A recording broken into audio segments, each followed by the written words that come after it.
partager. Oui.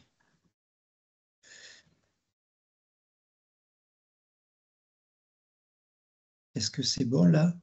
Oui, Ouais. Ok.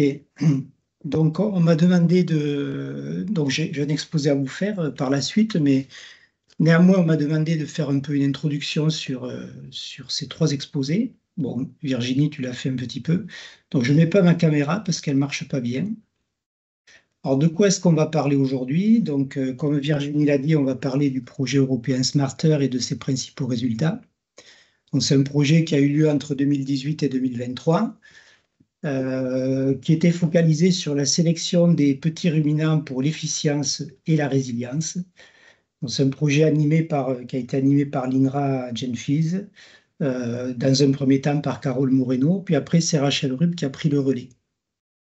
Donc, vous avez ici les logos de tous les partenaires. Donc, évidemment, vous ne pouvez pas lire forcément tous les partenaires de qui il s'agit. Mais il y avait 26 partenaires. Et la caractéristique de ce projet, c'était qu'il y en avait à peu près la moitié qui étaient des partenaires académiques, donc de recherche, et puis la moitié des partenaires non académiques. Donc, par exemple, l'Institut de l'élevage, des organismes de sélection, voilà.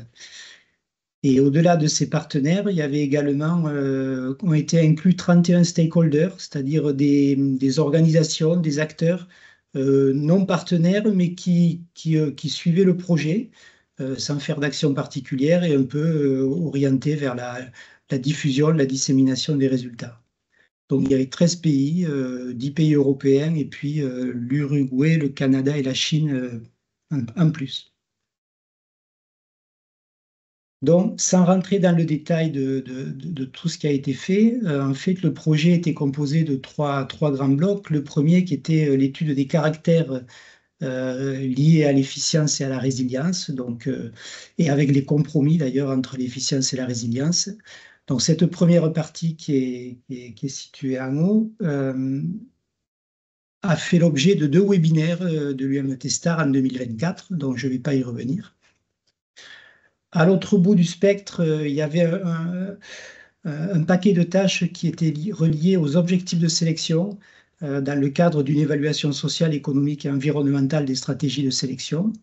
Donc là, il n'y a pas eu de webinaire, donc ça, je ne vais pas en parler. Et puis, entre ces deux extrêmes, il y a donc deux paquets de tâches qui concernaient les stratégies de sélection de l'efficience et de la résilience, avec une partie plus méthodologique et une partie liée, alors plus liée à ce dont on va parler aujourd'hui, qui est l'évaluation internationale, et avec une thématique centrale autour de la coopération et de l'harmonisation. Donc voilà, le webinaire aujourd'hui de l'UMT va concerner cette partie centrale, stratégie de sélection, de l'efficience et de la résilience. Donc là aussi, bon, Virginie l'a déjà dit, mais je le reprends. Alors, ces deux paquets de tâches, ils avaient des petits noms, WP5 et WP6. Donc, on va commencer par parler de la partie évaluation internationale au sens harmonisation, coopération internationale, donc le WP6. Donc, avec deux exposés. Le premier que je vous ferai sur un peu plus général et avec une orientation brebis laitière. Donc un peu plus général parce que j'ai animé ce Work Package avec un collègue irlandais, Donna Berry, du Tiagasque. Le deuxième exposé sera fait par Hélène Larocque sur l'évaluation génomique Caprine, évaluation génomique internationale Caprine, avec un focus sur ce qu'ils ont fait, mais aussi le retour d'expérience et les recommandations pour la suite. Et Zulma Vitesica finira avec les nouvelles idées et méthodes pour la sélection génomique. Donc là, ce sera la partie un peu plus méthodologique, avec le défi qu'elle aura de le rendre accessible au plus grand nombre. Donc ce dernier exposé sera relié à cette partie-là, méthodologie d'analyse génomique. Voilà, donc pour l'introduction, j'en ai terminé. Donc je vais embrayer tout de suite sur le premier exposé, donc qui s'appelle que j'ai intitulé Outils de sélection pratique, bénéfices de l'harmonisation et de la coopération internationale. Donc ça, voilà, c'est ce que je vous ai montré. Donc ça va concerner cette partie-là qui s'appelle Work Package 6, Outils de sélection, harmonisation, coopération internationale. Donc, dans ce paquet de tâches, donc je vous donne ici un aperçu un peu synthétique des tâches. Donc, il y avait 4 tâches principales et dans le cadre de cet exposé, j'en reprendrai 3. Donc, la première tâche, c'était autour de l'harmonisation des phénotypes, des génotypes et des pédigrés, donc pour préparer l'évaluation internationale. Donc, on vous expliquera ce que c'est l'évaluation internationale. Donc, la deuxième tâche, c'est la réalisation à partir de cas d'études de 3 évaluations multi-pays. La troisième tâche concernait plus les évaluations en pratique, c'est-à-dire, OK, on a des index, on a des modèles, mais est-ce que les gens sont prêts à partager les données pour qu'on ait des évaluations internationales? Comment est-ce qu'on peut les valoriser? Donc, c'était un peu tout ce qui concernait. Enfin, vous verrez ce qu'il y avait dedans. Et puis la quatrième tâche, là, je n'en parlerai pas. Donc, c'était plus pour analyser le rapport coût-bénéfice des évaluations multi-pays et donc de l'harmonisation et de la coopération internationale. Voilà, donc moi, je vais vous parler de ces 3 aspects, là où il y a des points bleus. Et pour chaque partie, je vous présenterai très rapidement sur une diapositive ce qui a été fait dans la tâche. Ensuite, je ferai un focus sur un point particulier de la tâche. Et puis pour chacune, je terminerai par quelle suite de Smarter, c'est-à-dire est-ce qu'il y a eu quelque chose qui a suivi et une mise en œuvre concrète des préconisations. Donc, première tâche, harmonisation des phénotypes, des génotypes et des pédigrés en vue de faciliter les évaluations internationales. Donc, dans le cadre de cette tâche, donc, il y a plusieurs actions qui ont été entreprises et qui ont été menées. Bon, il y a d'abord eu une description des schémas de sélection et des évaluations génétiques dans les différents pays participants, pays ou participants ou non participants, puisqu'il y avait des stakeholders qui étaient non partenaires et qui participaient. Donc au total, il y a eu 19 pays races qui ont décrit leur schéma de sélection et décrit leurs évaluations génétiques domestiques. Après, en vue de préparer une évaluation multi-pays, il faut être capable de partager les données. Donc vous verrez que c'est un thème, disons, majeur de ce qui a été fait. Et pour ça, dans le cadre du projet, on a signé des accords de partage et de mise en commun de données entre pays. Donc il y a eu 10 accords qui ont été réalisés. Et l'intérêt, c'est que pour la suite, ça peut nous donner un cadre si jamais il y a besoin d'accords, d'agréments entre pays pour partager des données. Ensuite, partager les données, ça veut dire être capable de se les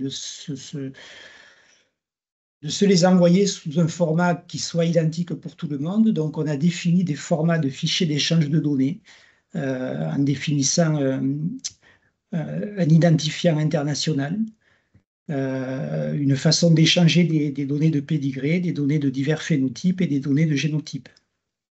Il y a également eu une action qui a consisté à échanger des génotypages entre quelques pays et quelques races parmi les pays de Smarter.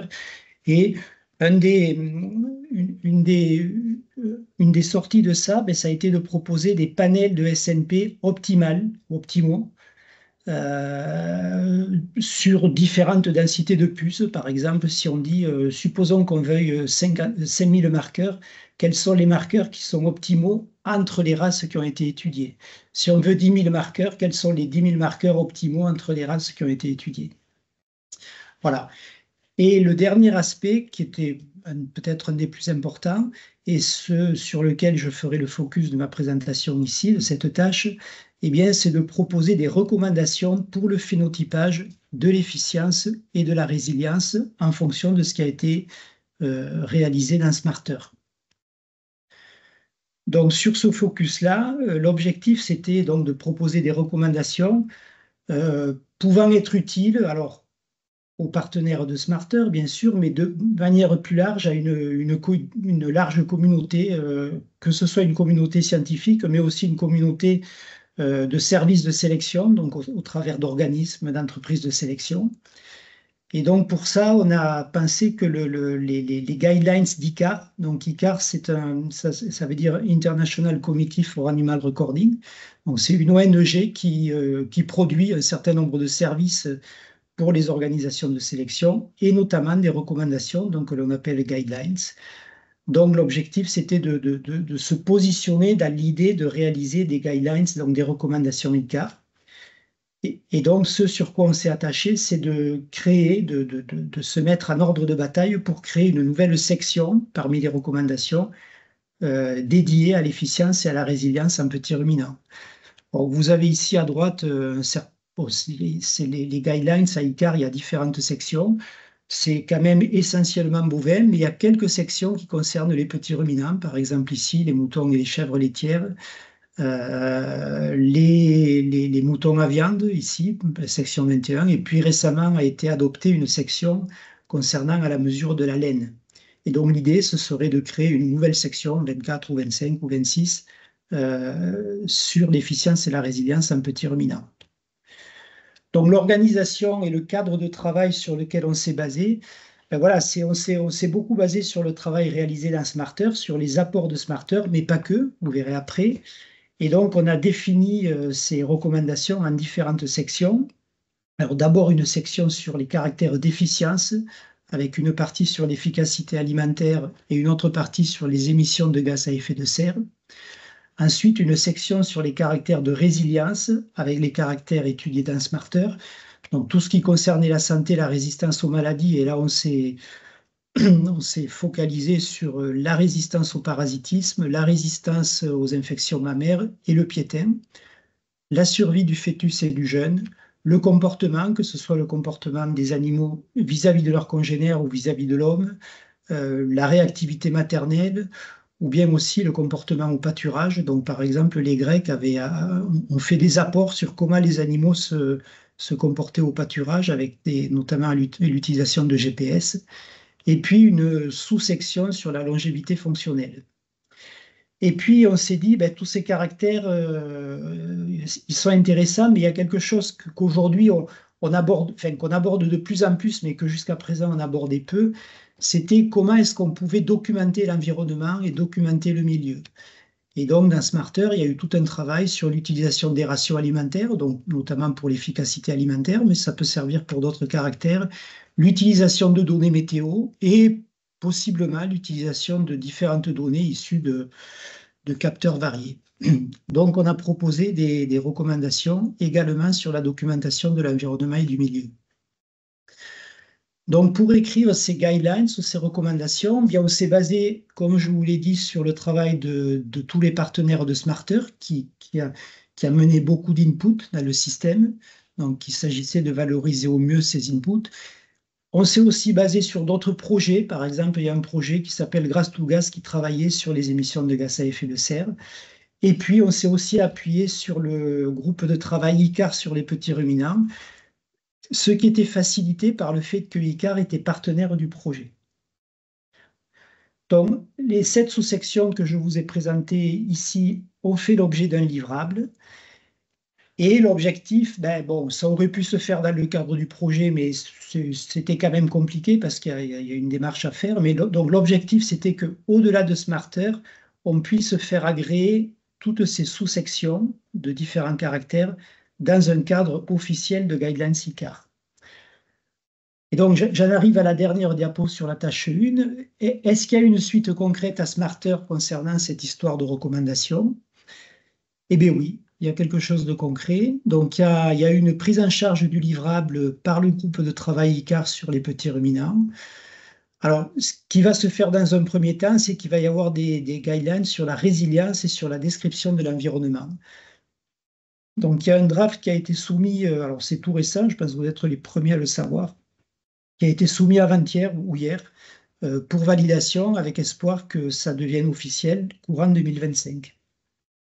Concernant l'efficience, le travail fait par Smarter a été très important, mais il y a peut-être nécessité de continuer à travailler sur la thématique et il y a peut-être un travail d'approfondissement à faire.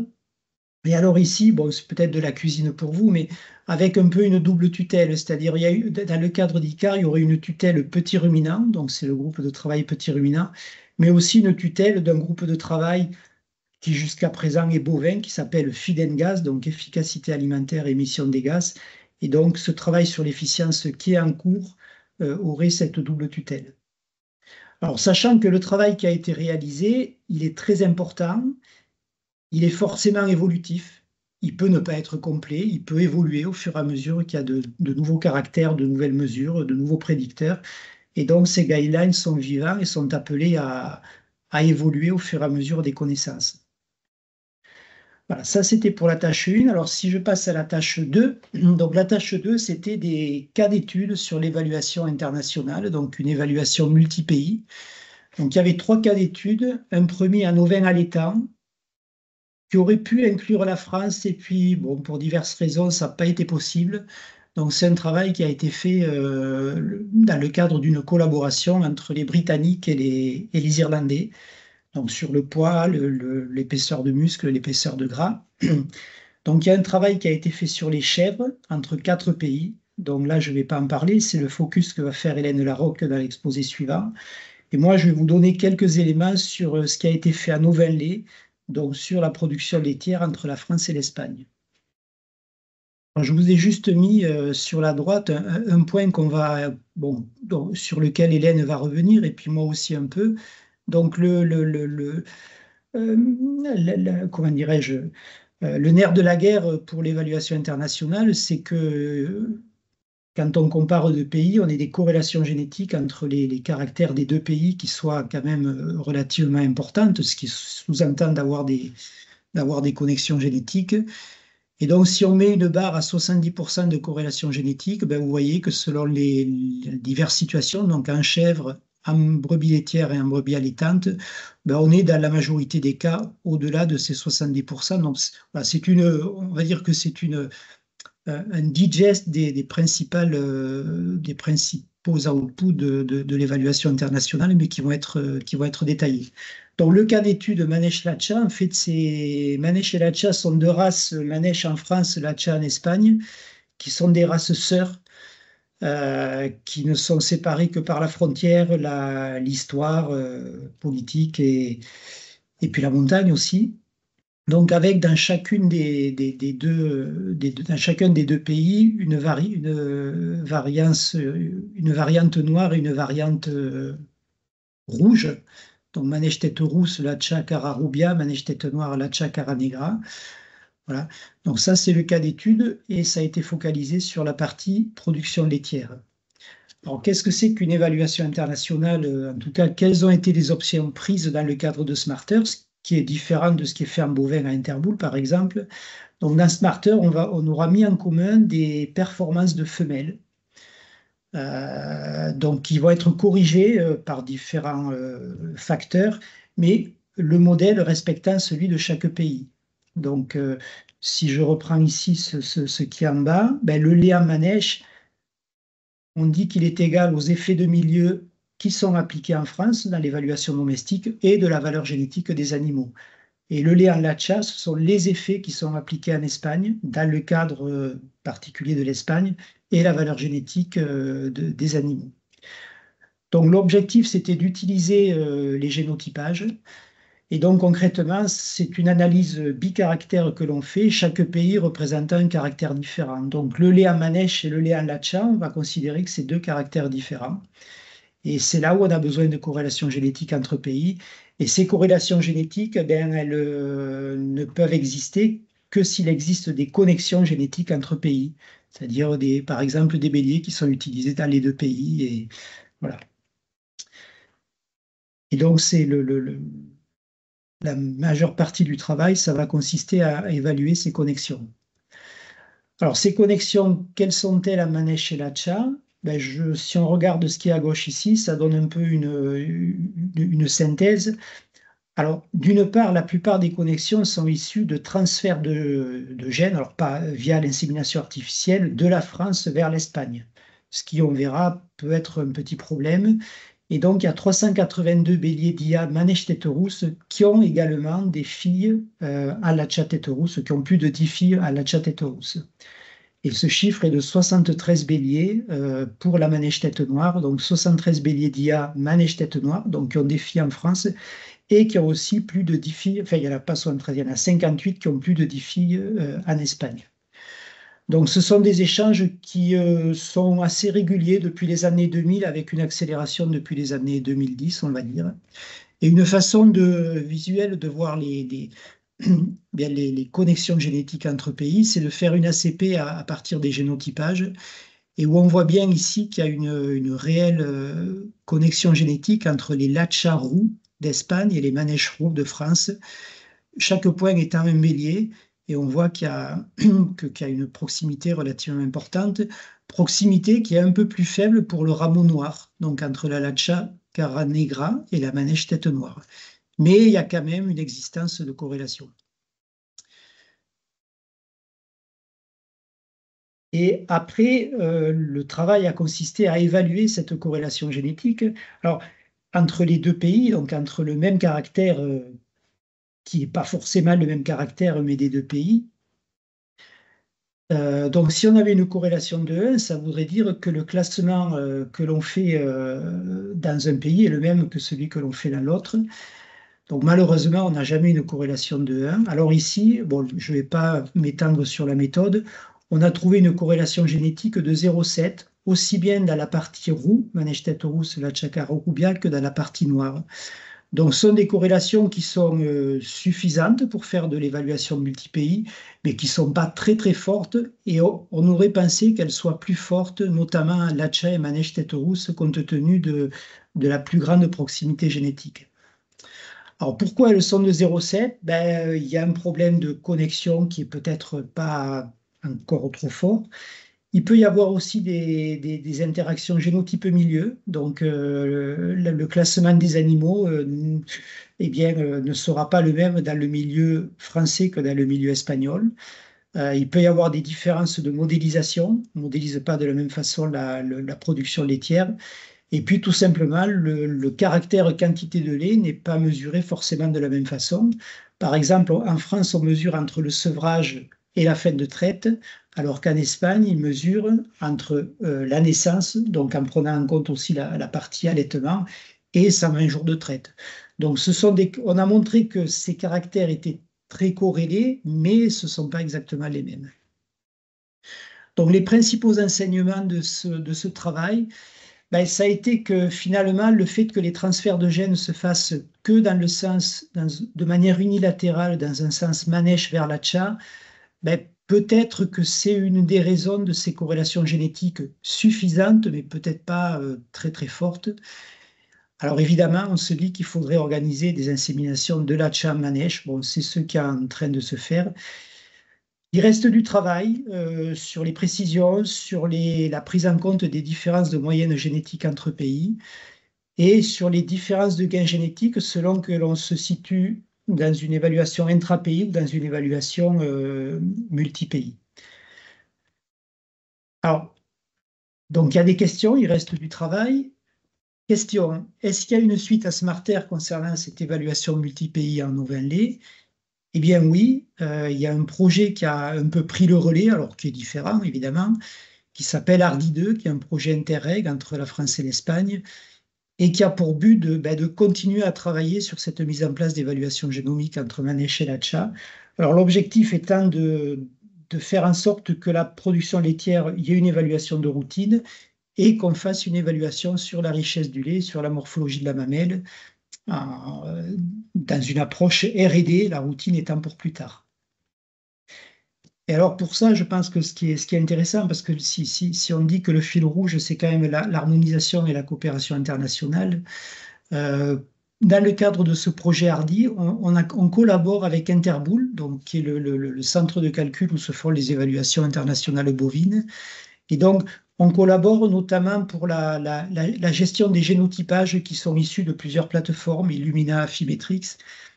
Et donc, l'idée, c'est d'étendre ce que l'on appelle le GenoX, qui est un service d'échange de génotypage entre pays, en fonction de différents accords, hein, évidemment, et donc de l'État qui n'était que bovin. Aujourd'hui, ce service n'est que bovin, et l'objet, c'est de l'étendre aux ovins. Alors, c'est en cours. Alors, aux ovins et au-delà, ça peut être au caprin aussi. Et donc, de partager, notre objectif, c'est d'arriver à mettre en commun les génotypages de France et d'Espagne de plusieurs plateformes et de récupérer des génotypages propre, aligné et également imputé dans l'objectif d'avoir un fichier de génotypage vraiment propre et prêt pour l'indexation. Donc, ce que je veux vous dire par là, c'est qu'on va utiliser l'infrastructure déjà présente, mais qui n'est que bovine, pour essayer de l'adapter aux ovins et dans une perspective de l'adapter éventuellement à d'autres espèces. Donc ça, c'était pour la tâche 2. Alors je vais passer à la dernière tâche qui est la tâche 3, qui était les évaluations internationales en pratique. Alors, les Britanniques, les Anglais ont un mot qui s'appelle practicalities. Je ne sais pas comment ça peut se traduire en français, mais intuitivement, on sent bien que c'est voilà, les practicalités. Ça n'existe pas, mais on essaye de comprendre ce que ça veut dire. Donc le but, c'était, voilà, si j'en viens directement à la fin, c'était de proposer un modèle opérationnel et un modèle économique pour l'indexation multi-pays en ovins et caprins. Alors pour ça, on s'est appuyé d'abord sur ce qui existe. Donc on a fait une visite d'Interboule dans le cadre du projet, et puis on a eu les cas d'études, dont celui que je viens de vous présenter, et on a essayé de tirer des enseignements de ces cas d'études. Mais on a aussi fait des enquêtes exhaustives sur l'évaluation internationale, enfin exhaustives, assez exhaustives, hein, c'est jamais exhaustif, différentes enquêtes sur l'évaluation internationale, avec un questionnaire multilingue pour qu'il soit accessible par des éleveurs, par des organismes, et notamment sur l'acceptabilité de partager des données, sur quelles étaient les attentes et les préoccupations d'une évaluation internationale, et sur quelles étaient les races éventuellement intéressées, en ciblant dans l'enquête les éleveurs et les organisations de sélection. Alors pourquoi on a fait cette enquête? Donc je vais faire ce focus-là. Pourquoi on a fait cette enquête? Parce qu'on s'est dit peut-être que ce qu'on fait dans Smarter, on a travaillé vraiment pour le fun, parce que bon, il faut bien qu'on soit payé à la fin du mois, et donc ça, mais peut-être qu'il y a vraiment un réel intérêt pour harmoniser et coopérer. Alors, ne prenez pas au premier degré ce que je dis. D'emblée, on pensait quand même qu'il y avait un intérêt, mais ça valait le coup de faire des enquêtes pour voir s'il y était ou pas. D'où cette enquête dont je vous ai parlé, et je me rends compte que la diapositive est redondante sur ce que je viens de dire, mais c'est pas grave. Et en fait, au total, on a eu, alors ce sont des enquêtes qui ont été faites dans les différents pays, donc peut-être pas dans les 13, mais dans 11 ou 12 pays de Smarter, et il y a eu à peu près 200 réponses qui ont été reçues et analysées.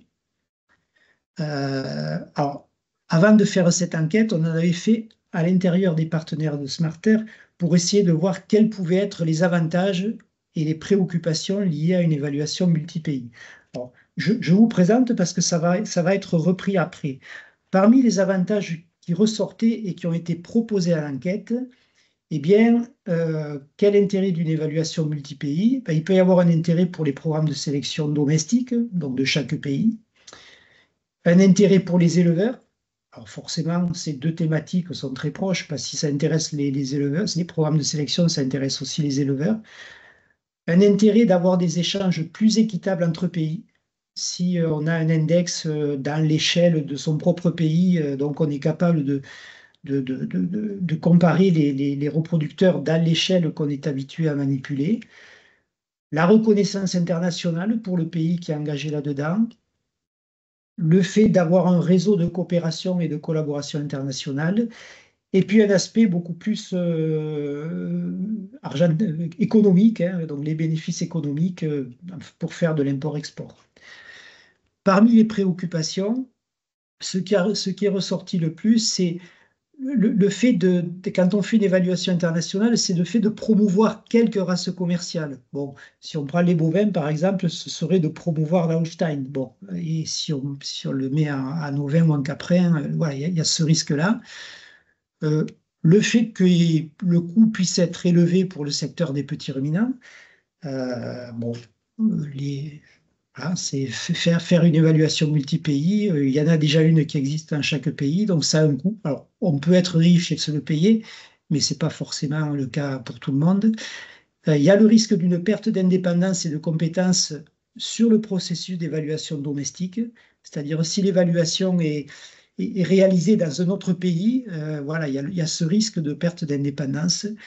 Il peut y avoir des intérêts déséquilibrés entre les pays. Par exemple, sur une race où il y a un pays qui est très très majoritaire, 90% des animaux, et d'autres pays avec seulement 10% des animaux qui viennent picorer, ouais, il peut y avoir ce déséquilibre. Ça peut aussi être un désavantage pour certaines races locales. Vous savez qu'à Novain et qu'après, mais on va dire surtout à Novain, il y a beaucoup de races locales qui veulent continuer à vivre dans leur milieu. Et puis le risque, c'est qu'il y ait trop peu de connexion génétique entre pays pour mener cette évaluation. Donc je reviens à l'enquête à partir de ce que je viens de vous dire. Donc 200 réponses, dont 130 qui sont complètes. Vous voyez que la France a fait une quarantaine de réponses. Alors cette quarantaine de réponses, c'est une vingtaine en ovin, une vingtaine en caprin, avec des éleveurs, 7 éleveurs caprins, 7 éleveurs ovins, le reste c'est des organisations. Donc je vais passer vite là-dessus. Alors la première question qui était posée, c'est est-ce que est-ce que vous pensez possible ou souhaitable, ou est-ce que vous avez la volonté de partager les données avec d'autres pays? Alors avec des accords évidemment. Et en fait, vous avez ici le diagramme. Donc ça, c'est des gens qui sont complètement d'accord pour partager, qui sont d'accord, mais pas complètement, qui sont à peu près d'accord, ou alors les gens qui sont en désaccord. Et on voit que 75 à 80% des gens qui ont répondu sont d'accord ou tout à fait d'accord. Donc ce sont ces deux catégories pour partager des données. Et ça, qu'il s'agisse des données de pédigré, des données de performance ou des données de génotypage. Oui, il y a quelques différences, mais je ne vais pas aller dans le détail. Et si, au lieu de montrer ce graphique, on essaye d'attribuer une note, un indicateur de volonté qui, plus il est fort, plus il est élevé, plus les gens ont la volonté d'échanger, eh bien, à l'échelle de Smarter, vous voyez, cet indicateur, il est de 5,1. Il est un petit peu plus faible en France. Si on se cantonne aux Français, alors que ce soit les ovins ou les caprins, on est plutôt à 4,6, 4,7. Ce qui est fort, on est toujours dans cette zone-là, mais c'est un tout petit peu moins fort que les autres pays de Smarter. Alors moi, je l'interprète comme étant lié au fait que nous, en France, on a des schémas quand même très efficaces en petits ruminants. Il pourrait l'être plus en partageant, mais il y a peut-être d'autres pays qui ont plus intérêt à partager et donc à récupérer du partage que la France. Bon, peut-être que c'est une mauvaise explication, mais voilà. Alors, si on revient aux attentes des évaluations internationales avec les différentes catégories que je vous ai présentées avant, eh bien, plus on est vers le haut, plus ce sont des attentes majoritaires. Et plus on est vers le bas, ben, moins ça intéresse les gens. Et donc, on voit clairement que, alors là, il y a vraiment une hiérarchie qui est très marquée. Ce qui ressort en premier, c'est le bénéfice pour le programme de sélection ou pour les éleveurs. On va dire que c'est très similaire. Donc, c'est vraiment ce qui ressort de manière générale de l'intérêt d'une évaluation multi-pays. Le bénéfice économique, il existe, mais ce n'est pas ce qui ressort en premier. Bon, la coopération internationale aussi, la reconnaissance internationale aussi. Les échanges équitables, ben, vous voyez, curieusement, c'est ce qui peut ressortir en dernier. Voilà. Mais c'est vraiment, donc là, c'est clair, c'est le bénéfice, on va dire, technique et génétique pour les éleveurs et les programmes de sélection. Alors, autant la hiérarchie, elle est vraiment bien marquée sur les attentes, autant sur les préoccupations, il y a une hiérarchie, mais vous voyez ici, c'est quand même un peu plus continu. Alors, ce qui ressort en premier, c'est la perte d'indépendance en matière de R&D sur l'indexation. Ensuite, un intérêt déséquilibré selon les pays. Bon, pays avec beaucoup de grosses populations versus pays avec une population moins importante. Et puis le coût qui risquerait d'être trop élevé. Et curieusement, le manque de connexion, qui est quand même le nerf de la guerre, parce que pour faire ça, il faut avoir des connexions génétiques, eh bien, ce n'est pas ce qui, d'emblée, est mis en évidence. Ça fait partie des craintes les moins exprimées.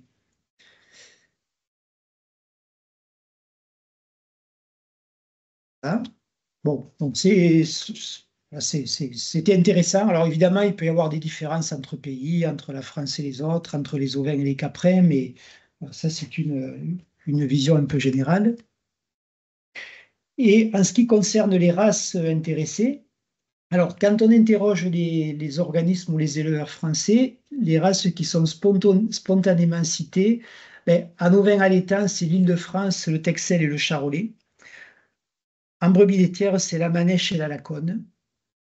Et en chèvre, c'est l'alpine et la sanaine. Voilà. Et alors, quand on est à l'échelle de tous les pays de Smarter, eh bien, on voit qu'on a des choses identiques, Texel et Charolais, mais évidemment, quand on met les Uruguayens, par exemple, dans le paquet, et comme en plus ils ont fait beaucoup d'enquêtes, ben la Mérinos sort beaucoup, avec également la Coriédale, la Douni, etc., quoi. Et côté brebis laitière, ce qui va ressortir en plus de la manèche et de la laconne, c'est la SAF, qui est notamment très présente en Espagne, bon, un petit peu en Italie, mais surtout en Espagne, et qui trouverait intéressant d'avoir une évaluation avec d'autres pays. Bon, par contre, en chèvre, bon, on reste sur l'alpine et la sanenne, avec aussi la chèvre à viande de bourre et puis la camosciata delle Alpi. Et donc, tout ce travail donc, d'enquête, de prise en compte du travail technique sur les évaluations, eh bien, ça aboutit sur sur une initiative qui a été faite dans le cadre de Smarter, qui a été à l'origine d'un livrable, qui est de se dire il faudrait qu'on puisse cadrer l'harmonisation des phénotypages et la coopération internationale autour d'une évaluation multi-pays. Et ce qu'on a proposé, c'était de définir les contours de ce que pourrait être un centre de référence. Alors, c'est quelque chose qui existe, mais un centre de référence en petit ruminant. Alors, le concept existe déjà, mais il existe en bovin, il n'existe pas en petit ruminant. Donc, dans le cadre du RZUE, il est dit qu'il y a un centre de référence européen, IURC, en bovin pour l'harmonisation et l'amélioration des méthodes de contrôle de performance et d'évaluation génétique en bovin. Voilà. Donc, c'est quelque chose qui existe, qui est basé à Interboule. Et on s'est dit, pourquoi pas un petit ruminant? Donc, il y a toutes les initiatives de coopération qui ont été entreprises dans Smarter, donc on s'est basé là-dessus. On s'est également basé sur le travail existant dans ICAR. Il y a déjà une harmonisation dans le cadre d'un groupe de travail petit ruminant dans ICAR. Et donc, ce qu'on a proposé, c'est que puisse être autour d'un consortium entre ICAR et Interboule, eh bien, il y ait un centre de référence international dédié aux ovins et aux caprins. Alors, pourquoi ICAR? C'est parce qu'il y a déjà un groupe de travail sur les moutons et les chèvres. Et pourquoi Interboule? Ben parce que si un jour il y a une évaluation internationale, elle pourrait, c'est du conditionnel, être réalisée à Interboule. Il y a une infrastructure de ce type de centre de référence qui existe déjà à Interboule, avec un secrétariat, avec de l'infrastructure pour faire des enquêtes, pour déposer un certain nombre de documents. Et puis, Interboule, dans tous les cas, est un sous-comité d'ICAR. Voilà, donc ça a généré un livrable qui est une bonne description de ce que pourrait être ce consortium. Et donc, dernière diapo, est-ce qu'il y a une suite à Smarter sur cette initiative de centre de référence européen? Eh bien, là aussi, on a essayé d'aller un peu plus loin. Alors là, ça a été repris par ICAR. Et donc, dans le cadre d'ICAR, il y a une note finalisée qui vient d'être soumise à ICAR et Interboule sur le principe de ce centre de référence en petit ruminant. Et donc, je pense que ce sera discuté à un prochain board d'ICAR en février ou en mars. Alors, est-ce que ça aboutira à une concrétisation? Moi, j'en sais rien. Mais en tout cas, la démarche a été faite et c'est vraiment important de montrer que Smarter, ça ne s'est pas arrêté en 2023, mais que derrière, il y a des choses qui sont faites. Alors, juste pour donner un aperçu, le contenu de ce centre de référence, ben, il y a déjà des choses qui existent. Par exemple, les guidelines ICAR, et dont je vous ai présenté au début dans quelle mesure une nouvelle section sur la résilience pourrait apparaître. Donc, il y a quelque chose, voilà. Il y a de la communication à partir du site d'ICAR. Il y a des enquêtes qui sont réalisées tous les ans pour savoir l'état du contrôle de performance dans les différents pays. On pourrait imaginer des comparaisons de méthodes, notamment des méthodes d'évaluation génétique. Alors, sans parler d'évaluation internationale, mais ne serait-ce qu'en termes domestiques, quelles sont les méthodes d'analyse du poids au sevrage, de la production laitière, etc., des paramètres génétiques des différents pays. Il y a aussi des essais d'aptitude par rapport au laboratoire d'analyse laitière, donc ça c'est pour les petits ruminants laitiers, qui permettent de comparer les laboratoires de chaque pays pour voir s'ils travaillent bien. Il y a un réseau qui s'appelle le réseau Extramir qui a pour but de valoriser les mires. Donc là, on est sur les espèces laitières, donc avec une approche plus international en termes de réseau et puis de proposition de méthodes. Donc, il y a un réseau d'experts. Et puis, si besoin, il y aurait possibilité de fournir un jour des évaluations génétiques internationales, donc au besoin. Donc voilà pour cette suite de Smarter sur la tâche 3. Et puis, je terminerai donc la dernière diapositive de conclusion et puis un peu de perspective. Donc là, je vais juste redire ce que j'ai déjà dit. Donc, j'ai quand même l'impression que Smarter, ça a vraiment été une communauté pertinente et compétente, et vraiment des organismes, des organisations très compétentes pour progresser dans le cadre des caractères qui ont été étudiés, mais au-delà aussi, vers une harmonisation, une coopération internationale en petits ruminants. Ça a été un très bon exemple de continuum entre recherche et développement, avec là, tout ce qui était recherche académique vers recherche non académique et vers les stakeholders et puis les organisations de sélection. Bon, il y a eu beaucoup de connaissances et d'outils qui ont été produits. Et là, donc, je vous ai présenté 3 applications pratiques. Donc, l'évaluation multi-pays qui continue dans le cadre d'un programme HARDI 2, Interreg, pour la partie brebis laitière. On verra pour les autres espèces après. La traduction des recommandations sur le phénotypage de l'efficience et de la résilience dans les guidelines d'ICAR, c'est en cours. Et puis, cette histoire de centre de référence dont je vous ai dit que ça continuait tranquillement son chemin avec un certain enthousiasme de la part d'ICAR, quoi, hein, voilà, d'étendre ce qui existe en bovin aux autres espèces. Voilà, j'ai dû être un peu long peut-être, mais tant pis. Je vous remercie de votre attention. Merci Jean-Michel. Alors, il y a des questions dans le chat. Est-ce qu'il était possible de rappeler le profil des répondants aux enquêtes? Alors, le profil des répondants, ben, il y avait des éleveurs, donc je vous ai dit qu'il y avait, pour la France par exemple, 7 caprins, 7 ovins, il y avait des organismes de sélection, il y avait plus des institutionnels, bon, il y avait, je sais pas, par exemple, il y avait Généval, l'Institut de l'élevage, donc ça c'est multi-espèces. J'ai en tête, il y avait la FNO. Après, voilà, c'était surtout des organismes, c'était orienté éleveurs et organismes de sélection.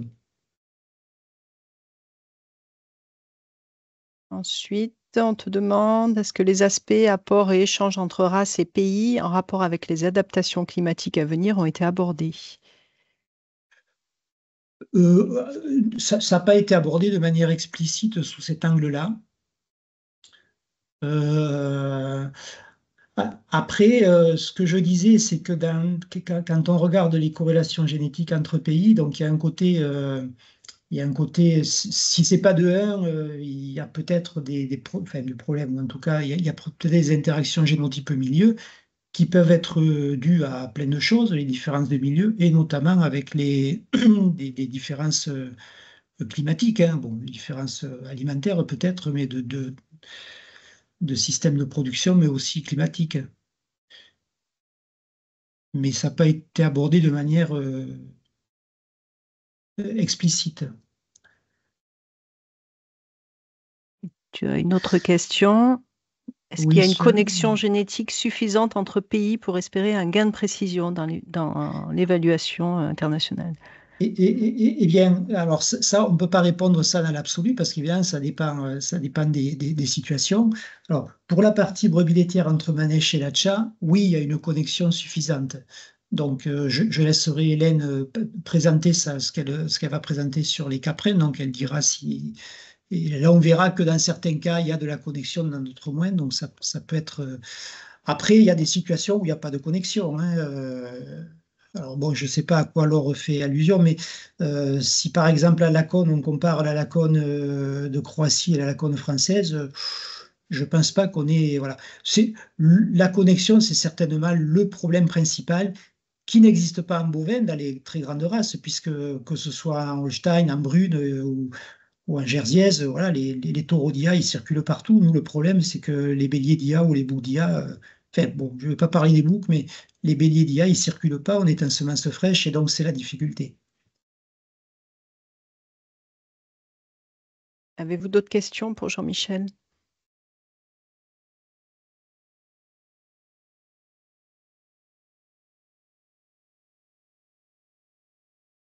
Pas d'autres questions?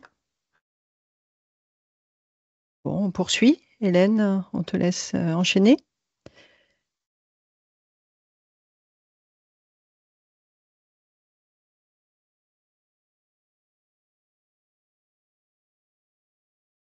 que vous voyez mon écran.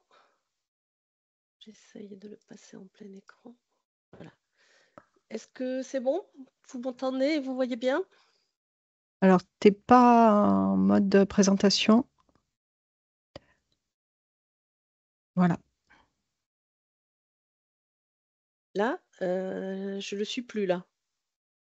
Si, là, c'est bon. C'était bon.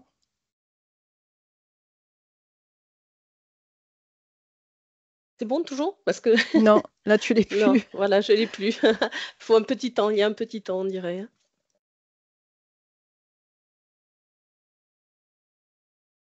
Voilà, c'est bon. Okay. Donc, bonjour à tous. Voilà, je vais vous présenter donc les travaux qui ont été réalisés dans le cadre de Smarter par Marc Tessier sur la faisabilité d'une évaluation génomique internationale CAPRINE. Donc, c'est un travail que j'ai supervisé avec Christelle Robert-Granier. Donc, on est à l'UMR Genfis de Toulouse. Et c'est un travail qui a été en collaboration avec des homologues donc de tous les pays impliqués, le Canada, l'Italie et la Suisse. Alors, dans cet exposé, ben, vous allez revoir des choses qu'a un peu qu'a déjà dit un peu Jean-Michel, mais avec les spécificités caprines. Alors, tout d'abord, pourquoi une évaluation génomique internationale? Les évaluations internationales, ça permet d'avoir une estimation des valeurs génétiques des reproducteurs comparables entre pays. Et elles se sont beaucoup développées chez les bovins laitiers et chez les bovins allaitants. Et ça permet notamment aux pays importateurs d'avoir une évaluation des performances attendues des descendants dans leur population et leur environnement. Avec l'introduction de la sélection génomique, c'est aussi un moyen d'augmenter les populations de référence. Les populations de référence, c'est les populations qui sont à la fois génotypées et phénotypées. Donc, c'est un peu le cœur de l'évaluation génomique. Et ça permet, quand elles sont grandes, d'avoir des évaluations précises. Alors, c'est une problématique qui est un peu spécifique aux petits ruminants, où on a des populations qui sont en général, les populations de référence sont en général plus petites qu'en bovin. Et c'est aussi un moyen de mutualiser potentiellement des efforts de phénotypage. Donc, lorsqu'on a des caractères de faible héritabilité ou qui sont difficiles à mesurer à grande échelle, bah, mutualiser plusieurs populations, ça peut avoir un intérêt pour justement avoir des populations de référence plus importantes. Donc, en caprin, la France a une population de référence génomique qui est performante, qui est certes de taille relativement modeste, mais qui est connue avec beaucoup de précision. Alors, quels sont les prérequis? Donc, Jean-Michel en a un peu parlé. Il faut qu'il y ait des échanges de matériel génétique entre pays. C'est clair que s'il n'y a pas d'échange entre les pays, on n'aura pas de proximité génétique des populations, et ça, c'est un point clé dans les évaluations internationales.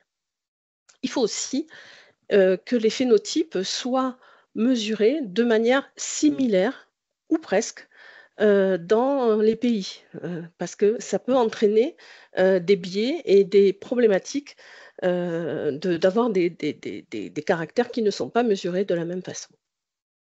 Enfin, il faut que ces caractères aient des héritabilités proches, mais surtout, et Jean-Michel en a bien parlé, qu'ils aient des corrélations génétiques très fortes entre pays. Donc, on a ce seuil de 0,70 qui est celui qu'on admet pour dire que, voilà, à partir de ce seuil-là et au-dessus, on est en mesure de dire que les caractères sont proches dans les populations.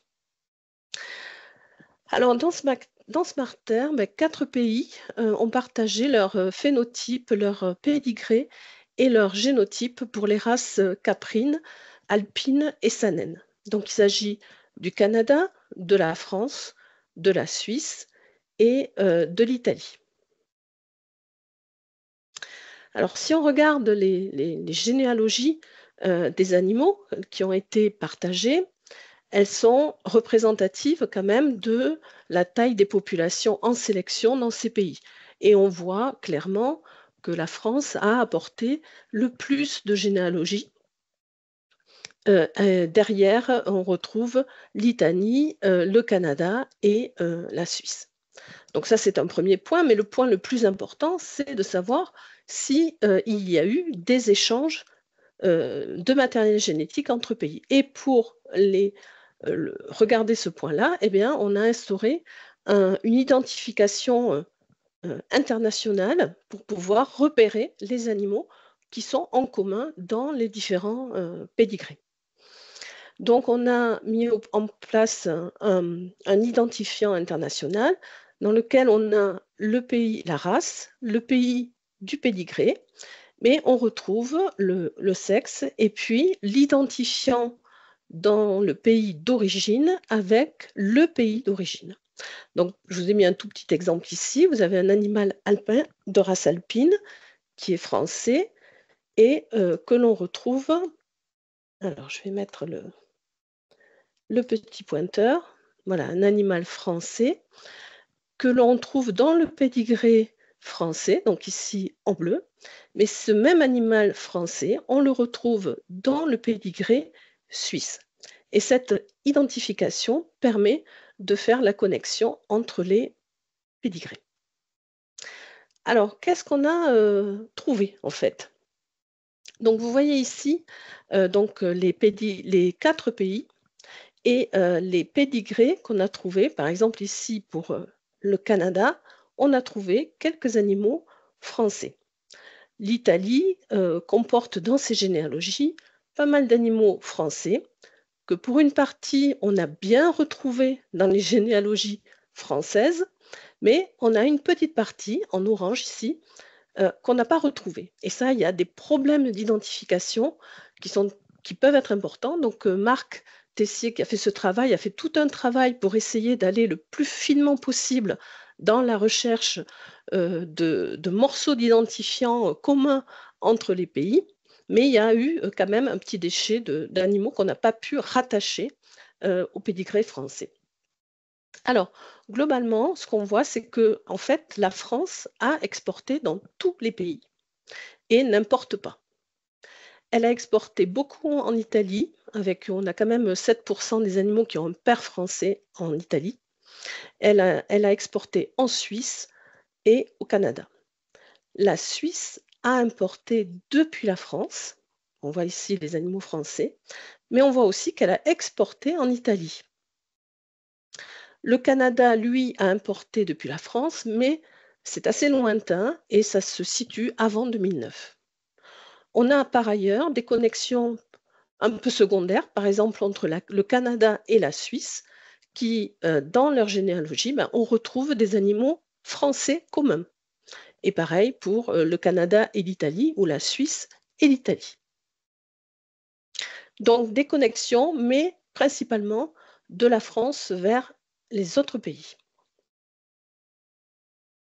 Au niveau des génotypages et de la proximité génétique des populations, donc les 4 pays ont mis en commun tout leur génotypage et ils ont partagé presque 10 000 génotypages sur 50 000 marqueurs SNP. Donc il s'agit d'animaux mâles et femelles qui avaient été génotypés. La France a génotypé de façon depuis un peu plus longtemps que les autres pays, et l'Italie est le dernier pays à avoir réalisé des génotypages, ce qui explique qu'ils ont des animaux, leurs premiers animaux sont assez jeunes finalement par rapport à la France ou à la Suisse. Et les génotypages français correspondaient à peu près à 50% de la masse totale des génotypages qu'on a utilisés.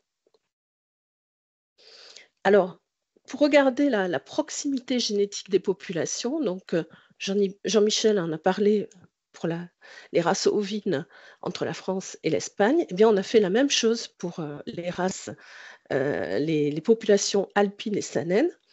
On a fait plusieurs types d'analyses et c'est vrai que l'ACP est l'analyse qui est vraiment la plus illustrative. Donc voici les résultats de cette analyse. Vous voyez qu'on a une décomposition en fonction de 2 axes. Le premier axe différencie bien les 2 races. Donc on a la race alpine plutôt à gauche et la race Saanen à droite. Et, et le deuxième axe vertical différencie les pays. Donc vous voyez ici les Saanen canadiennes et en rose les Saanen, en vert les alpines canadiennes et en rose les Saanen canadiennes. Et puis en remontant, donc on a les populations suisses, alpines et Saanen. Et puis ensuite, on voit les populations françaises alpines et italiennes alpines qui sont très confondues. Et pareil pour les populations Saanen, françaises et italiennes. Donc des populations françaises italiennes très proches, une population canadienne qui est plus éloignée des populations européennes. Et c'est sans doute dû à une importation plus historique, en fait. Et on voit aussi que les Canadiens, très certainement, mélangent un peu plus les deux races par rapport aux pays européens. Voilà. Et vous voyez ici des petits points roses qui sont en fait des Saanen canadiennes qui ont un père français qu'on arrive bien à mettre en évidence.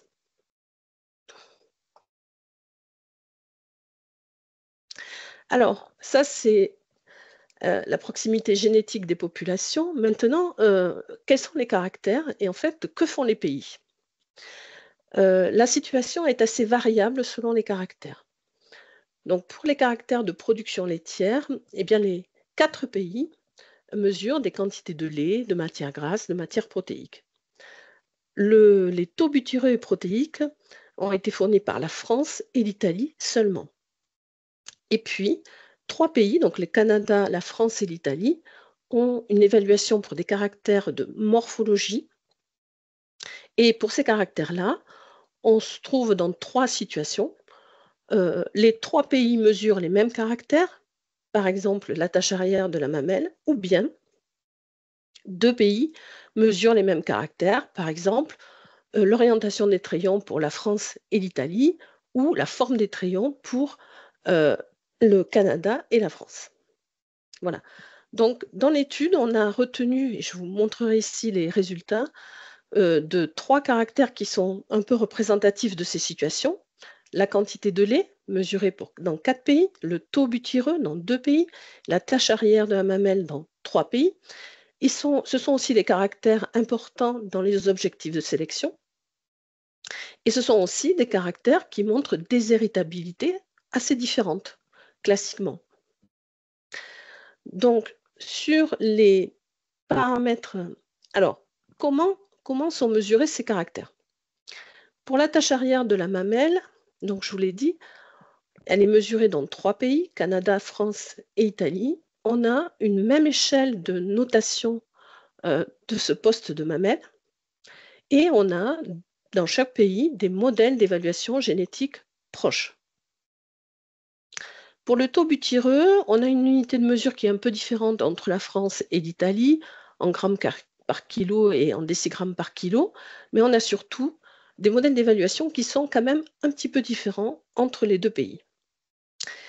Pour la quantité de lait, elle est mesurée dans les 4 pays, mais là, on s'est rendu compte qu'on avait des différences assez notables sur la manière dont elle était évaluée. Alors, le Canada a une évaluation génétique de la production laitière à partir des contrôles élémentaires mesurés en ferme.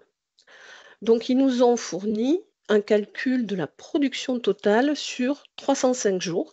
C'est un calcul qu'ils ont fait pour Smarter, qui n'existe pas dans leur pays normalement. La France, elle, a une production laitière mesurée pour une lactation de référence de 250 jours. L'Italie a une lactation de référence de 210 jours et elle a aussi fourni des phénotypes qui sont préajustés pour un certain nombre d'effets d'environnement comme l'âge, le numéro de lactation. La Suisse, elle, a une évaluation de la lactation en 2 parties, les premiers 100 jours et les 100 jours suivants. Donc pour Smarter, on a fait la somme des 2 parties de cette lactation.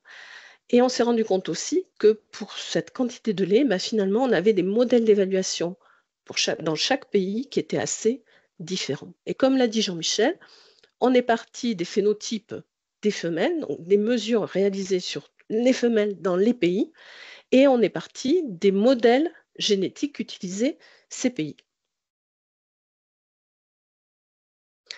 Alors, on a réalisé des estimations d'héritabilité de ces caractères pour chacun des pays avec des modèles 2 par 2 pays et intra-race.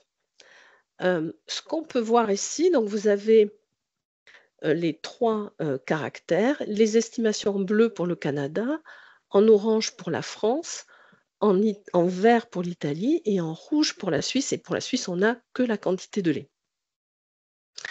Globalement, assez souvent, on a des estimations d'héritabilité que l'on a faites qui sont proches de l'héritabilité utilisée dans le pays d'origine. Mais on a pu quand même observer quelques différences, notamment, donc je vous ai mis en pointillé les niveaux utilisés dans le pays pour ces évaluations. Donc on voit que, par exemple, en Italie, en vert, on voit que les niveaux utilisés pour l'évaluation sont assez différents pour le lait et aussi pour le taux butyreux. Et on voit que pour l'attache arrière de la mamelle, au Canada, là aussi, nous, on a trouvé des estimations assez faibles, finalement, par rapport à ce qu'a annoncé le Canada. Mais le point important, après, comme l'a dit Jean-Michel, ce sont les corrélations génétiques entre les pays. Donc, je vous montre ici un triptyque des corrélations qui ont été estimées dans chacune des races, donc en alpine à gauche et en saanen à droite, et pour les différents caractères. Et ce que vous pouvez remarquer d'emblée, c'est que pour le lait, en fait, je ne vous montre qu'une corrélation génétique entre la France et l'Italie. Les corrélations qu'on a voulu estimer entre les 4 pays n'étaient pas précises, on n'a pas pu les estimer assez précisément. Pour la France et l'Italie, on a réussi à le faire, mais on voit que cette corrélation est très faible et qu'elle nous pose des questions. Parmi les causes de ce problème, eh bien, on peut remonter la faible connexion génétique dans certains cas, la quantité de données qui était assez déséquilibrée, puisque sur les phénotypes, la France a mené pas mal de phénotypes par rapport aux autres pays. Et puis, on a aussi ce problème de protocole de mesure qui est assez différent finalement. Le phénotype qu'on analyse est assez différent pour les 4 pays. Pour le taux butyreux, qui est disponible en France et en Italie, là, on a de fortes corrélations. Donc là, on dépasse le seuil de 0,7. Mais on se dit que, comme en ovin, les modèles d'analyse sont différents et il y a peut-être aussi derrière des interactions de génotype milieu qui font qu'on n'est pas à des niveaux très, très, très, très hauts, mais c'est quand même un niveau assez important. Et enfin, la tâche arrière, qui est disponible en France, en Italie et au Canada, présente des corrélations génétiques très fortes de 0,76 à 0,95. Et là, on est dans une situation où les caractères et les modèles d'analyse sont similaires. Mais attention, on voit par exemple dans le cas du Canada et de l'Italie que l'estimation peut être imprécise. Et ça peut être dû dans ce cas-là à la faible quantité de données et à la faible connexion génétique entre le Canada et l'Italie. Alors, quels sont les points forts pour une évaluation génomique internationale Caprine? Il y a quand même des échanges de matériel génétique, il y a eu des échanges et il y en a encore entre ces populations. C'est des populations qui sont européennes, notamment qui sont proches, et surtout les populations françaises et italiennes. On a des corrélations génétiques très fortes, donc elles ne sont peut-être pas au niveau de ce qu'on pouvait totalement envisager, mais on n'est pas à l'abri qu'il y ait des interactions génotype-milieu qui peuvent être dues au climat, aux conduites d'élevage et peut-être aux différences aussi de modèles d'analyse. En tout cas, ce sont des résultats encourageants pour une évaluation génomique internationale dans le futur. Et on a quelques points clés quand même qui sont très importants si on veut aller vers ça. c'est un enregistrement dans les généalogies des pays d'origine. Donc ça, c'est un point qui est qu'on a vu, qu'on a bien mis en évidence dans Smarter. On a la standardisation des protocoles de mesure des caractères. Donc là, on l'a vu, nous, avec la quantité de lait, on a été agréablement surpris par ce qu'on a trouvé sur la morphologie de la mamelle. On a aussi sûrement des modèles d'analyse génétique qui sont un peu différents et du coup, qui engendrent quelques questions. Enfin, voilà. Il faut, et c'est un point clé, une proximité génétique des populations et aussi une quantité de données conséquente et relativement aussi équilibrée entre les pays. Voilà ce que je voulais vous dire sur les évaluations. Génomique Caprine. Alors, ces travaux ont fait l'objet de deux articles scientifiques. Le premier sur la caractérisation génétique des populations et le deuxième sur l'estimation des paramètres génétiques. Voilà, je vous remercie pour votre attention. Merci Hélène. Est-ce que vous avez des questions?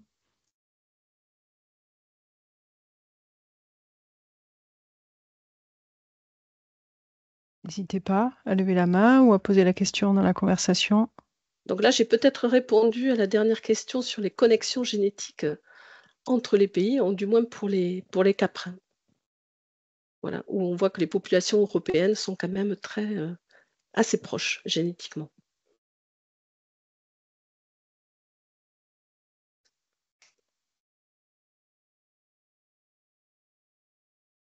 Personne n'a de questions?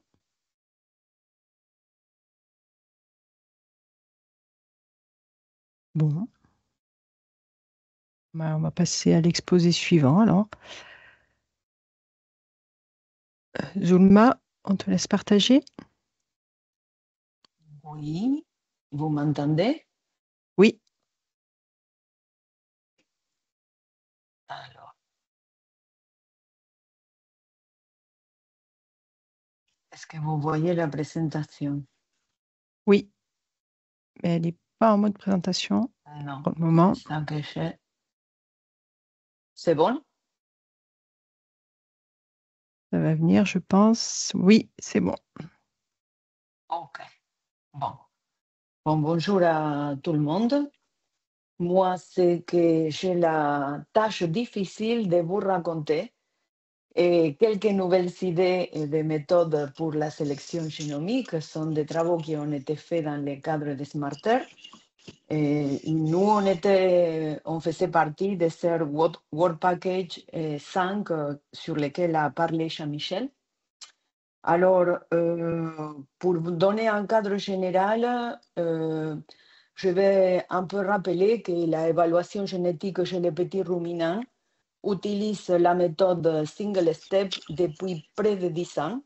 C'est-à-dire que cette méthode va nous permettre d'intégrer toutes les sources d'informations que nous avons, c'est-à-dire la généalogie et les phénotypes, comme on les utilisait dans l'ancienne, on va dire, évaluation génétique, mais aussi tous les génotypes et pour tous les animaux, c'est-à-dire celles qui sont des génotypes, mais aussi les animaux qui ne l'ont pas.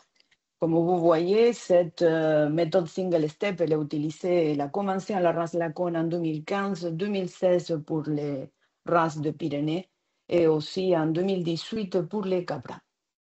Dans ce cadre, c'est que je vais vous présenter quelques idées et méthodes que nous avons développées et surtout, je vais parler de, on va dire, 3 méthodes que je trouvais peut-être les plus intéressantes à vous raconter. C'était comment on peut faire la sélection des animaux résilients. On va voir quel type de méthode on a proposé pour détecter les biais dans une évaluation génétique et pourquoi ça nous intéresse. Et aussi comment on peut faire une évaluation de la variabilité génétique. Alors, si je commence par la première méthode, alors, ça passe pas, attendez, hop, oui. c'est que, bon, vous savez ici, comme vous le savez, cette résilience, ça va faire appel à la capacité de l'animal à faire face à une perturbation ou un défi. Et on va tenir en compte à la fois l'intensité avec laquelle l'animal il est affecté, mais aussi avec sa capacité à revenir à l'état, on va dire, initial. Dans ce travail, quand nous, on imagine, on aborde la résilience, on va l'aborder, mais sans faire appel à des conditions stressantes artificielles. On va les imaginer vraiment dans un cas complètement naturel, c'est-à-dire que l'animal, au cours de sa vie, va être confronté à un certain nombre de défis, à un certain nombre de perturbations, et sont des perturbations qu'il va affronter au cours de sa vie quotidienne. Par exemple, je vous ai mis ici quelques exemples de cette perturbation environnementale.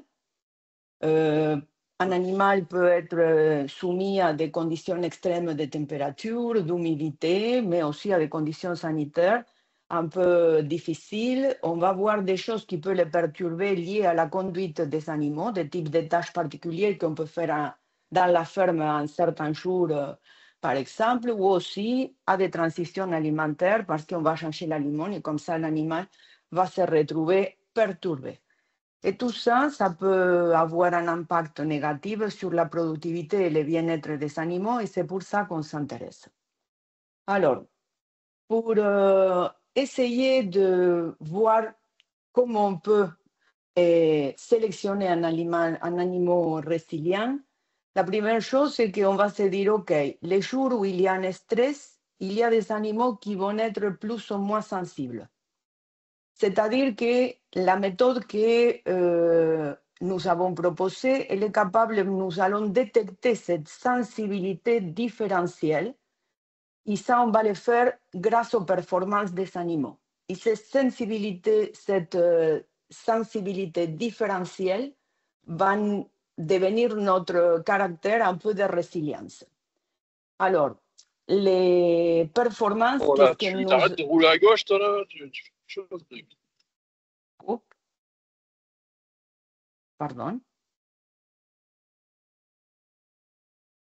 Alors, quel type de performance nous allons utiliser? On va utiliser la consommation journalière, oui, qui va apporter, que nous allons avoir grâce au DAC, au distributeur automatique de concentré. Et ces performances vont avoir certaines variations. C'est-à-dire que qu'est-ce qu'on va faire? On va examiner la variabilité quotidienne, oui, de cette consommation journalière et c'est elle qui va nous dire, qui va nous permettre de voir les jours où il y a un stress. Comme je vous ai mis ici, vous voyez qu'une grande partie des jours, c'est des jours, on va dire, normaux, ouais, des jours où tout se passe tranquillement. Mais il y a quelques jours où il y a certains stress, oui, qu'on va vraiment observer et qui en plus, si on observe un stress, on allait regarder quel type d'information il y avait là dans les données. Et des fois, c'était un jour où il a fait très chaud, ou des fois, c'était par exemple un jour où il y a eu une tempête. Et tout ça sont des perturbations de stress qui vont affecter les animaux. En utilisant cette information, on va calculer, c'est-à-dire en utilisant la consommation journalière, nous allons estimer la probabilité d'être un jour de stress. Et sur cette variable, cette probabilité, on va l'appeler P. C'est celle que vous avez ici en bas dans le graphique. En P égale à 0, ça va être une condition normale et en P égale à 1, ça va être une situation de stress. Cette variable, qu'est-ce qu'on va faire? Ça va nous servir de descripteur environnemental. Et on va la utiliser dans une analyse génétique. Et qu'est-ce que ça va nous permettre, cette analyse génétique? Va nous donner pour chaque animal une estimation de la valeur génétique. Une estimation qu'on dit classique, ouais, une estimation de la valeur génétique pour la consommation journalière classique qui est indépendante de l'environnement. Et que c'est celle qu'on peut dire qu'elle est là. Et après, on a une valeur génétique pour la pente, oui, de la consommation journalière sur cette gradient d'environnement que nous avons ici. Alors, nos résultats montrent que la pente de la consommation journalière, elle est héréditaire et qu'en plus, on peut la utiliser comme un indicateur de la sensibilité environnementale. C'est-à-dire qu'on peut calculer une valeur génétique pour la résilience, oui, pour chaque animal lors de ces journées en plus stressantes. En résumé, on peut dire qu'on a une méthode qui est prometteuse, qu'elle semble viable pour identifier les défis, les perturbations environnementales qui sont non enregistrées. Cette méthode, elle a été utilisée, elle peut être utilisée pour différentes espèces. Elle a été utilisée dans le cadre des smarters pour les ovins, avec des données de la ferme expérimentale de la sapinière de l'INRA. Et en plus, on l'a utilisé aussi chez les porcs dans des données commerciales. Et aussi, on peut l'utiliser sur différents caractères. Par contre, qu'est-ce qu'il nous faut? C'est des données de performance en contrôle continu.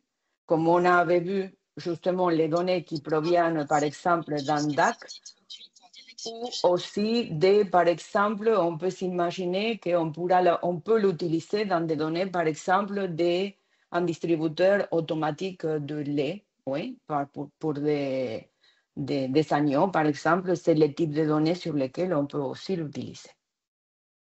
Alors, et ça va nous permettre ce type de méthode avec cette idée, cette nouvelle idée de vraiment avoir un indicateur de résilience en utilisant des données de consommation journalière, c'est qui va nous permettre de faire la sélection.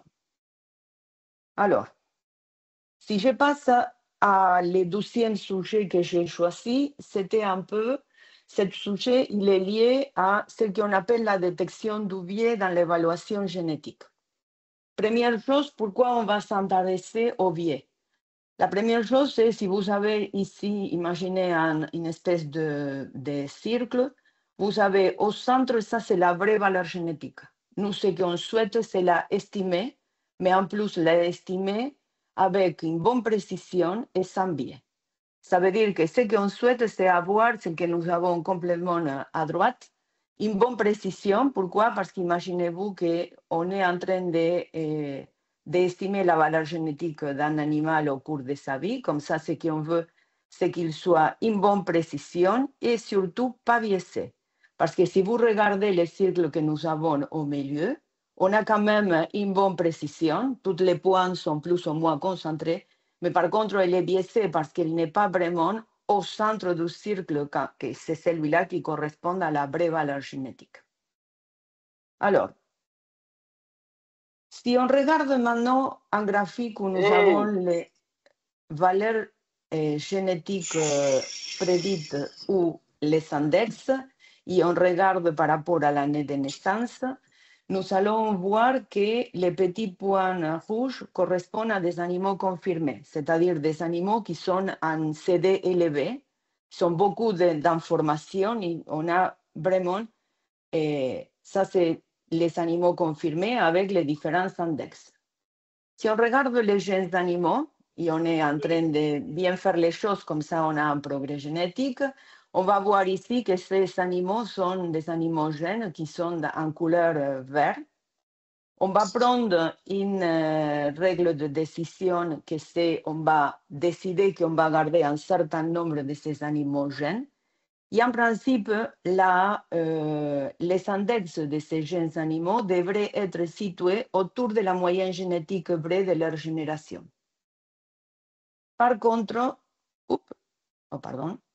si nous avons que les index sont biaisés, ce qui va se passer, c'est qu'au lieu d'avoir les points en vert foncé, on va voir les points en vert clair.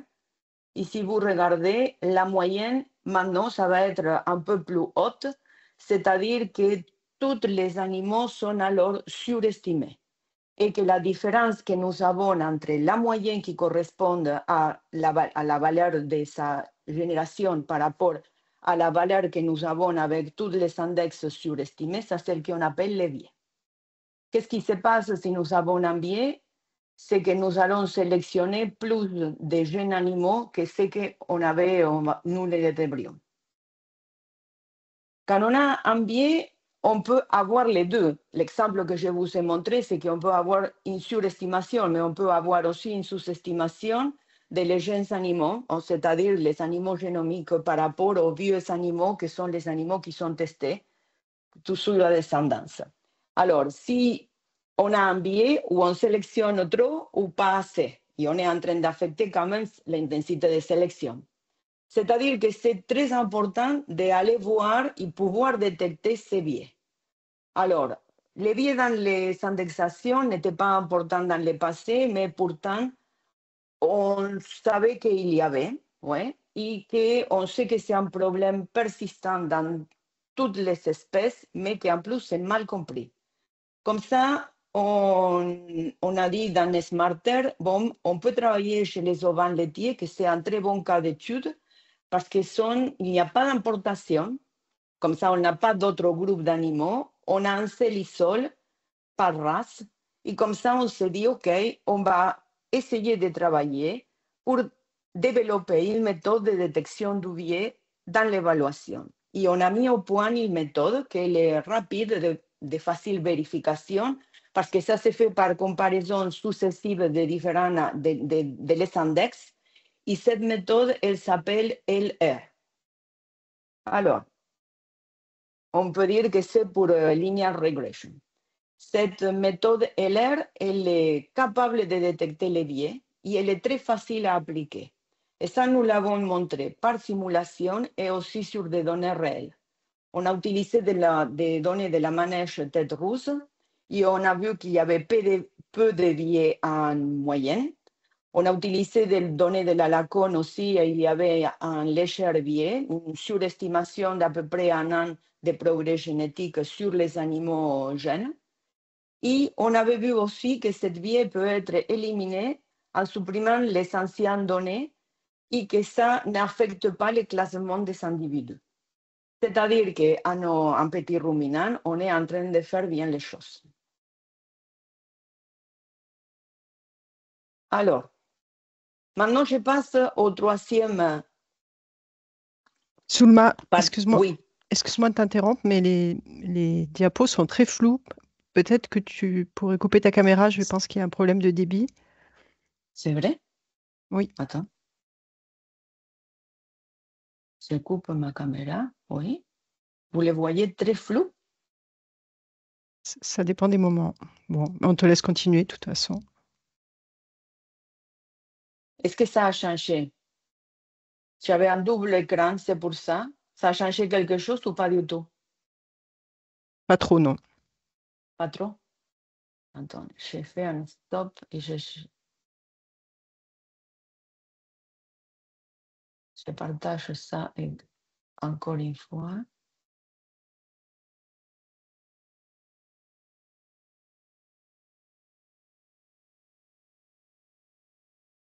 C'est mieux? Pour l'instant, oui. Oui. OK, d'accord. Bon, désolé, je ne sais pas qu'est-ce qui se passe. Et, je passe à la troisième partie, que c'est des méthodes qui peuvent nous permettre d'évaluer la variabilité génétique.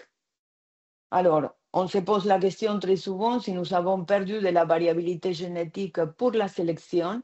Et c'est en plus quelque chose qui nous inquiète dans la mesure où, comme bons généticiens que nous sommes, on veut garder cette diversité génétique. Comme ça, on sait qu'il faut bien distinguer les effets de la dérive et les effets de la sélection. Et on sait qu'il y a deux, on va dire, sources de pertes. Il y a une perte qui est transitoire, qu'on l'appelle l'effet Bulmer, qui ne conduit pas à un déclin, on peut dire, de la race.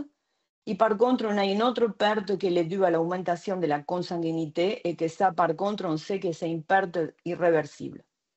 Comme ça, nous avons développé une méthode qui permet de calculer ces deux pertes et nous avons vérifié quand même s'il y a une perte de cette variance génétique dans les caractères rendement laitier pour la manège tête rousse.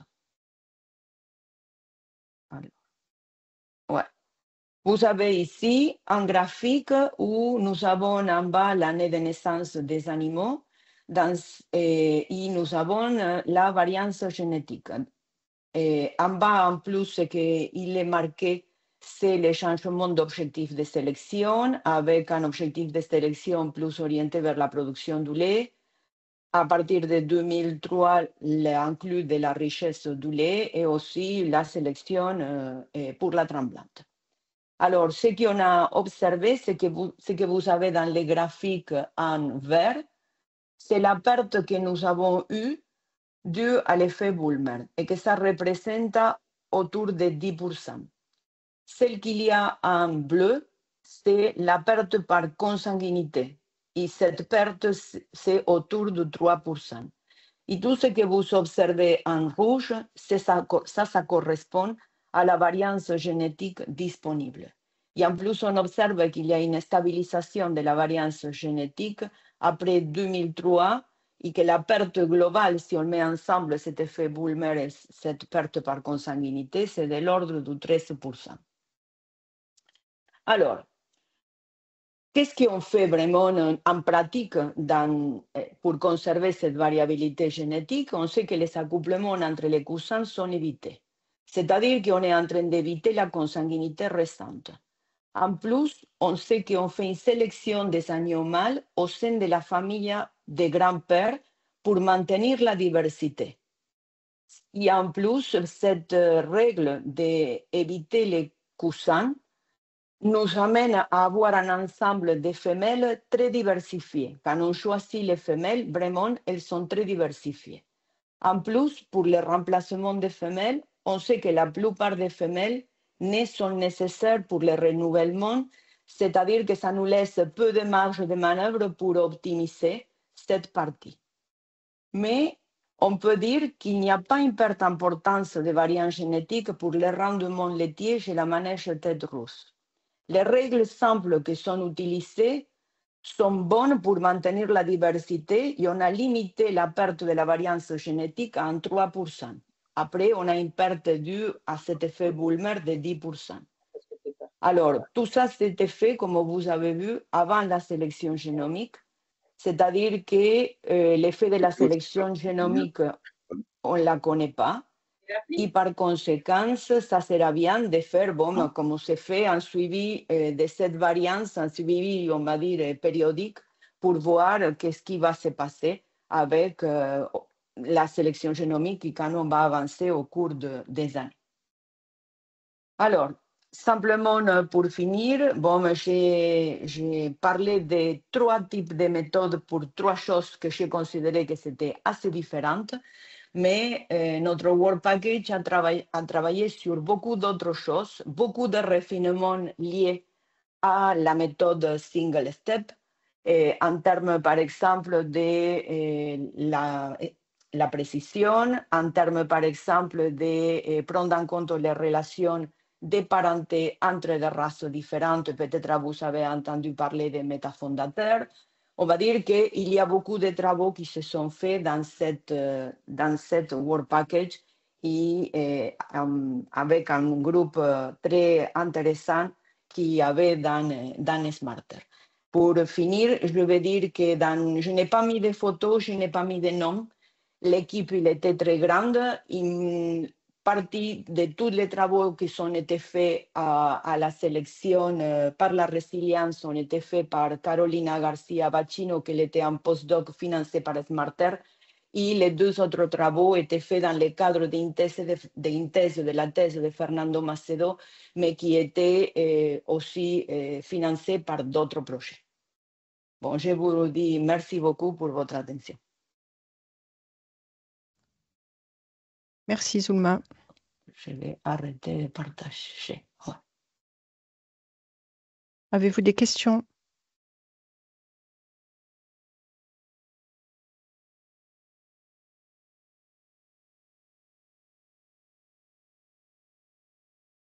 Alors, tu as une question dans le chat. Dans quelle mesure la santé animale, résilience, résistance aux principales maladies endémiques est prise en considération dans tous ces travaux sur la génétique des petits ruminants? Alors, dans la méthode que nous avons développée avec cette sensibilité à des perturbations environnementales, une perturbation, ça peut être tout ce qui est lié à une maladie.